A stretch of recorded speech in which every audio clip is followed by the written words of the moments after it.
Continuing on in 4.4, we're going to go over the form infinity minus infinity, or d and e minus d and e. So the infinity minus infinity case might be more obvious that it's indeterminate form, but d and e minus d and e also is indeterminate form. Idea here with infinity minus infinity is infinities can vary in magnitude, so it might not be 0, it could be a constant, or maybe one of those infinities is so overwhelming compared to the other that you get negative or positive infinity for an answer. So it really truly is indeterminate. Well, what do we do when we get this form? We can't use L'Hopital's rule directly, but the overall goal here, like we did with the last example 3, was let's try to do some algebra so that we can put it in an indeterminate form that we can use L'Hopital's rule, which is 0 over 0, or positive or negative infinity over infinity. So, when we have this following example, you can see we have two separate fractions. I can't just do L'Hopital's rule on each. It has to be a fraction overall. So you can make it its own big fraction by just finding a common denominator and putting it together in that way. So here we have evaluate the limit as x goes to 1 from the right of 1 over ln x minus 1 over x minus 1, which I'm totally getting ahead of myself because I didn't even determine if it was indeterminate or not. So anyway, let's backtrack and do that. Well, what is 1 over ln x doing as x goes to 1 from the right? So a graph might be in order here. This is a graph of ln x. And here is the point 1, 0. So as we come in from 1 on the right, we're talking about coming in to 0. But we're doing that from the right, which makes it positive. Or I should say the function is positive to the right of 1. So it's 0 from the right, meaning it's positive, but it's going to 0. That's important when I try to take the limit overall of 1 over ln x, because 1 over 0 from the right, or 0 that's always positive, is infinity. Alright, next one. 1 over x minus 1, where here I could make a graph, but I'm just going to think about this one. So I have x going to 1 from the right, which means it's a little greater than 1. And when I subtract 1 from a number that's a little greater than 1, it means I'm going to 0, but it's always positive. So I have kind of the same thing going on here, that overall fraction is also going to infinity. So I have the form infinity minus infinity, which is indeterminate. Now I should have done that first. Now, yes, this is an indeterminate form, just trying to really get to my goal here, which is to write this fraction to a fraction overall. So let's do that. Alrighty, so I have 1 over ln x, which I'm going to multiply by x minus 1 over x minus 1 to get the common denominator. 1 over x minus 1 times ln x over ln x. So when I put these together, what do I get? I get x minus 1 minus, oops, this is supposed to be a minus. Got too crazy with those multiplication signs. Alright, there's a minus. So then I have minus up here, ln x, all over my common denominator of ln x times x minus 1.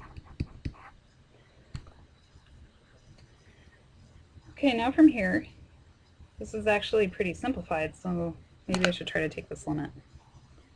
1 minus 1 is 0, and then I have ln minus ln of 1 is 0. So I did this kind of crudely where I actually took the limit at x equals 1, and as long as I'm not getting something like d and e, then it's like, oh yeah, okay, this is going to some sort of 0. Good enough. Similar kind of thing on the bottom, I have ln x is taking that limit kind of crudely. I get 0, and then 1 minus 1 is 0, 0 times 0 is 0. So I didn't have to be too careful there. I get 0 over 0. Indeterminate form, but I can use L'Hopital's rule.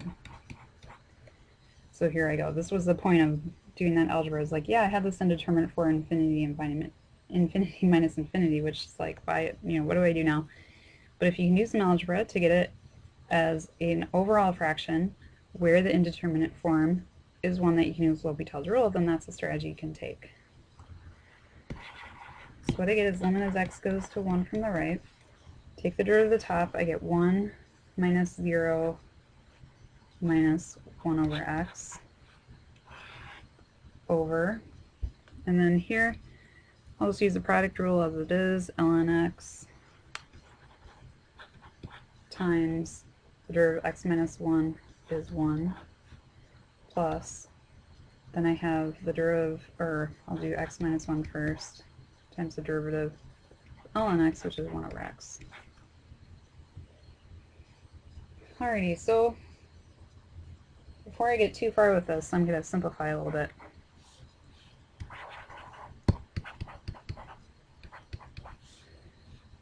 The top is alright. I can sort of tell what's going on there, but the denominator I want to just kind of make this a little easier to take the limit. So I'm going to distribute the 1 over x, and I get 1, because x times 1 over x is 1, and then I get minus 1 over x. And that's a little bit easier. So what do I have now? Well, on the top, 1 over x, as x goes to 1, I will get 1, and then I get the top going to 0 overall. Down low, ln x as x goes to 1 is 0. 1 over x as x goes to 1 is 1. So in total I have the denominator going to 0. And again, I could be a little bit sloppy there with the fact that this is a right-hand limit in that step. Okay, indeterminate form, I can use L'Hopital. I'm going to do it. See what happens. Limit as x goes to 1 from the right. Derivative of the top. Note that I have negative 1 over x is the equivalent to negative of x to the negative 1. So negative drop down a negative 1 times x to the negative 2 is the derivative of the top. Negative times negative is positive, so let's correct for that now. Then the denominator, natural log of x, is got a derivative of 1 over x. Derivative plus 1 is 0. And then I have a 1 over x that remains, and it's minus, so I actually get the same thing as on the top when I took that derivative. So I get minus a negative 1 times x to the negative 2. Alright, well, let's try to evaluate this limit now. Careful here, the limit is not as x going to infinity, because so this kind of looks like, oh, okay, I get all these zeros everywhere, but don't go on autopilot too much. The limit is x goes to 1 from the right. So on the top, when I have, actually I'm just going to write this out so it's a little bit more clear. So on the top we have 1 over, we can write it as 1 over x squared. On the bottom I have 1 over x plus 1 over x squared. So let's just try plugging in 1 and see if that works. So I get 1 over 1 squared over 1 over 1 plus 1 over 1 squared, and this will work out to 1/2. And I'm done.